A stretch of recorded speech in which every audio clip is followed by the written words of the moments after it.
Well, thank you so much. Thank you, Sherry D, for inviting me. Thank you, Sherry D, for founding this wonderful festival that I think is a key building block in why Calgary is the cultural capital of Canada. I've just come back from Vermont. I was there, yay. I was there in connection with the IIHF Women's World Hockey Championship, reading from Hero the Play.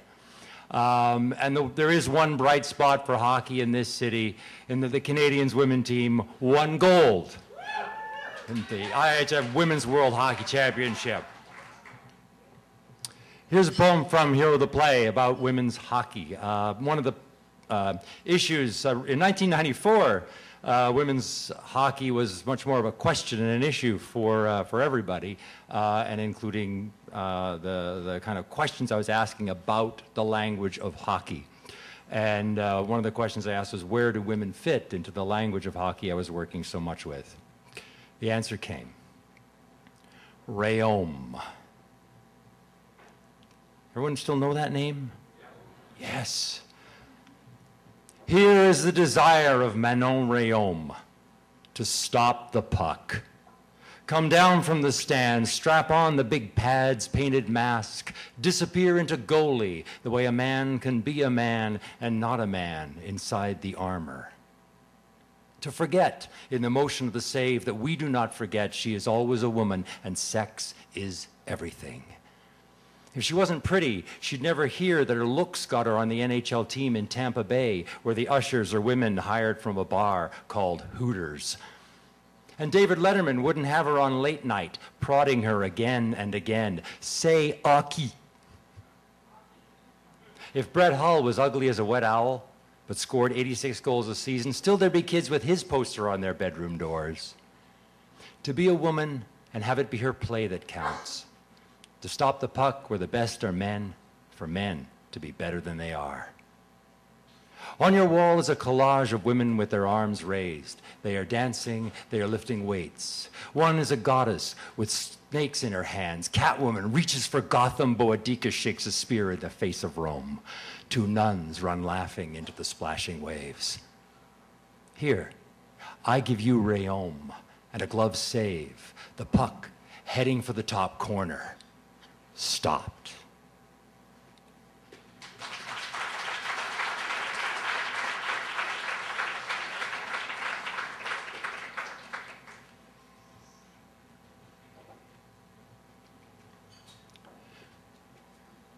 Just So story. The rest of the poems will be from my new manuscript, which turns out to be all about other kinds of poems. Just So story. This is what we did. Packed the whole family into a compact car and drove 3 days through the mountains just so my father could pet a dog. So he could reach out from the wheelchair he's belted into with a bolted belt and pet the dog we brought into this building that will be both blessing and curse to him if it's the last home he knows. They've sedated him pretty well, and we can hardly hear his voice. It's the voice of a tiny being wandering in the catacombs of his bones. In its smallness, it sounds the way I imagine the voice of hope aching from within the chest after Pandora slammed down the lid. Once the door was opened, all hope wanted was an even break, the chance for as much life as all the troubles were going to get. He didn't give up, my dad. And he can still joke that the drool that falls from his lips makes him most like the dog amongst us all. And though my mother hates it, I love the story of his escape from the ward. He's suffering from short-term memory loss, but he's as clever as he ever was. He watched the visitors and the staff key in the code to open the door until he got it from afar. But by the time he wheeled himself over to the keypad, he forgot. Finally, he just bowled his way out one day when the door opened. He got out of his chair because he could still walk back then, and then he pushed past someone's guest, and he was gone. It took them 20 minutes to figure out that he'd made it outside. And he was caught in the street by a nurse who chased him down the sidewalk, pushing a wheelchair and calling as she pushed, "Ralph, come back, come back." With his family around him now, Ralph's fingers curl through the pleasing fur of my dog's neck like a magician passing a coin across his knuckles. One of the staff at the home stops and takes a snapshot, which she will send to us when we get back to our place. We've driven 3 days over the mountains for this, and it is the picture worth 1,000 clicks.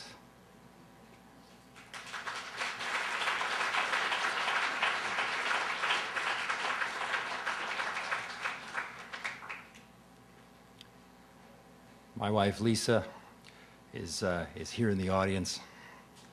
This is a poem I wrote for her on our 19th anniversary. Thank you. More sex.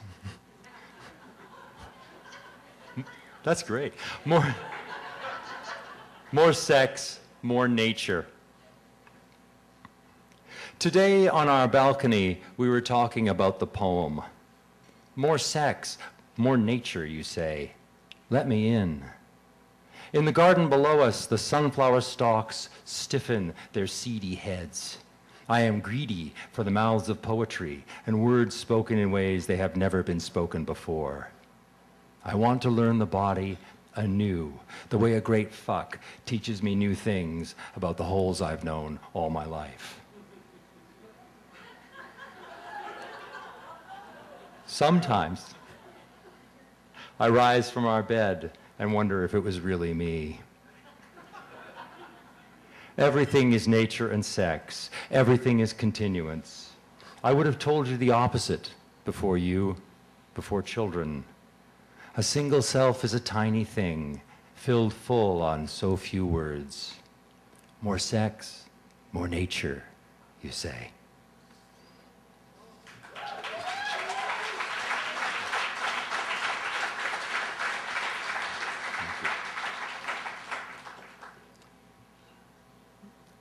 My father died in November.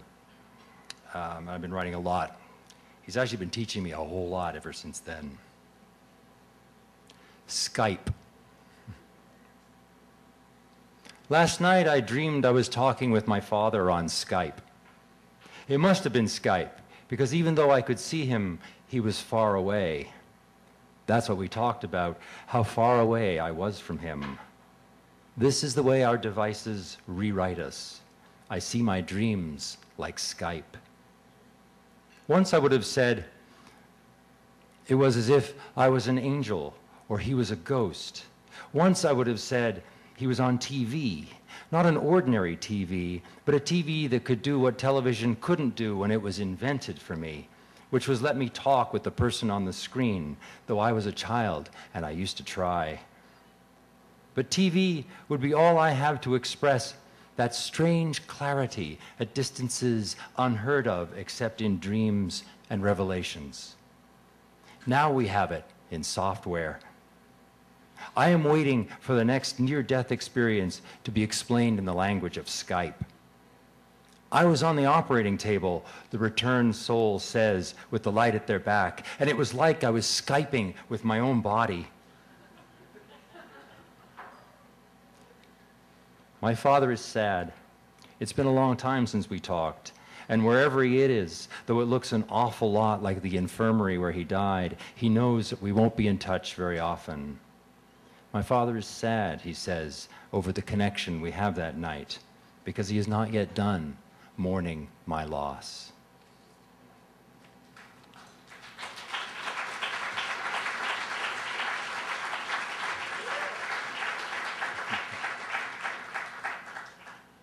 YouTube.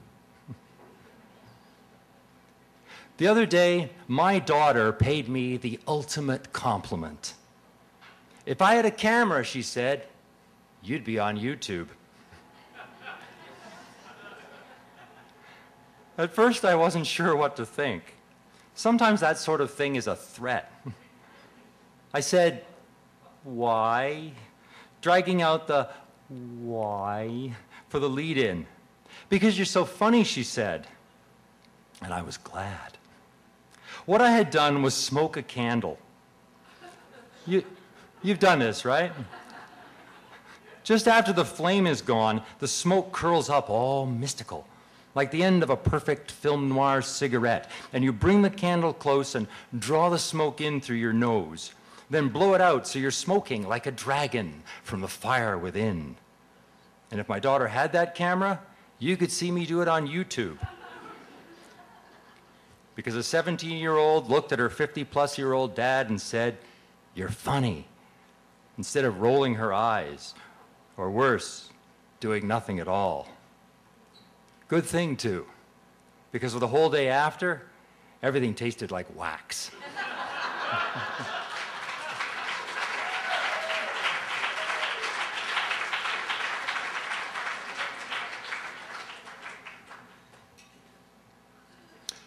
Spoken word, which is on this page, which is kind of funny. Spoken word. Look, here's a mini tape I found the other day at the back of a desk drawer. It says, "Dad, Yorkshire," on the front. This is how it sounds. "E-roll, see-all, say now. E-all, drink all, pay now. And if ever thee do out for now, all is do it for thee sen." If I'm talking to you from the page, find someone with a Northern English accent to read the lines out loud for you. Or if you're in Canada, someone from Newfoundland will do. To get the full effect. You won't understand a word you hear, the dialect that thick like a steak. This is the English that the written word erases, as it was meant to erase everything in the way the clear language of government works in paper and whispers to turn a nation into a state. But it is beautiful, strange and beautiful and familiar. I can hear him now, my dad. E-roll for hear all. And if ever thee do out for nout, if ever you do anything for nothing, allus do it for thee sen. Always do it for yourself. I no longer have the technology to play the tape. And even if I had, it's no doubt decayed on the spool, the way all those tapes decay, betraying every voice we caught midair with a magnet and promise we'd keep alive forever. I'm not sure he ever believed in what he told me was the unofficial motto of the Yorkshireman, particularly the part about doing things only for yourself.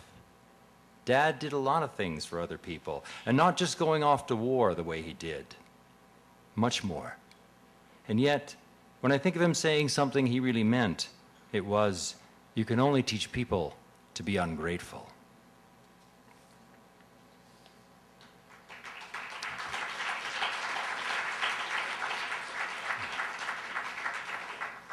Okay, two more. Ode to a Temporary Urn. After my father was burned according to his wishes, with his ashes I stood in the room where he used to sleep. And the ashes had been divided into 2 plastic jars, one for my brother and one for me. Each the same dumpy jar you get when you buy energy drink as a powder, or the minerals you need to build the body you've always dreamed. Shaken, the contents rattle like pebbles and sand. They tell you no one is ready for how heavy are the remains that measure God's hand at his work in the dust of creation. They're right. The container proclaims not for permanent use, and though it is efficient, this temporary urn is not a thing of beauty, so it tells me nothing joyful about forever. Immortality is nothingness. In her graphic memoir, Sarah Levitt calls the absence in her mother's death absolute, an absence so great it becomes a kind of presence. And I'm thinking now, some things are only understood when they are known as themselves and their opposite at once. The jar is perfect. All my life I have loved my father, and I have it for him now, a love I never knew until he was gone, and I held him.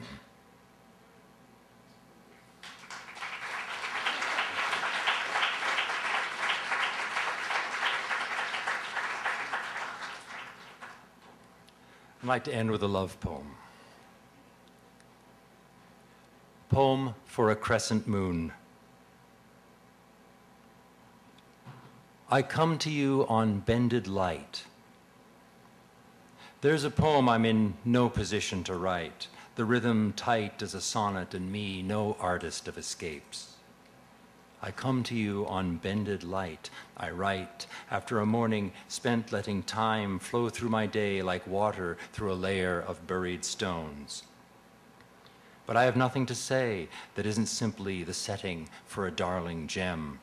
And a poem has to be more than that, much more. I want the rhythm back from the scheduled drought of the day, the thrum and pulse of words that follow each other like a herd of elephants seen from the air along a path that only they can see, a path they trust with every ounce of 1,000,000 pounds of life. You can feel them moving, words like elephants over dusty earth, words for the way I love you, words for the ordinary glass of water on my desk, words for death and mourning and judgment and philosophy, words moving slowly over the question of my fingertips spread over your thigh while you're driving. We're not doing anything but moving in a machine designed to put the whole countries a day's journey from one another. But still, my hand is across your thigh, and it means everything to us, the ease of that one gesture. My fingers are spread out like I'm playing an octave with one hand. You are in control of the car. The miles roll under us. The road is Aristotle's dream of road, every mile the same as every other. I am writing you who feels me touching your leg and sees me out of the corner of your eye where the light is curved. My face is in the perimeter of the lens, a crescent moon where it is every face I have ever had at once. And I'm thinking now that love is a kind of refracting mirror that only the silver behind the glass can truly be said to see. Thank you very, very much.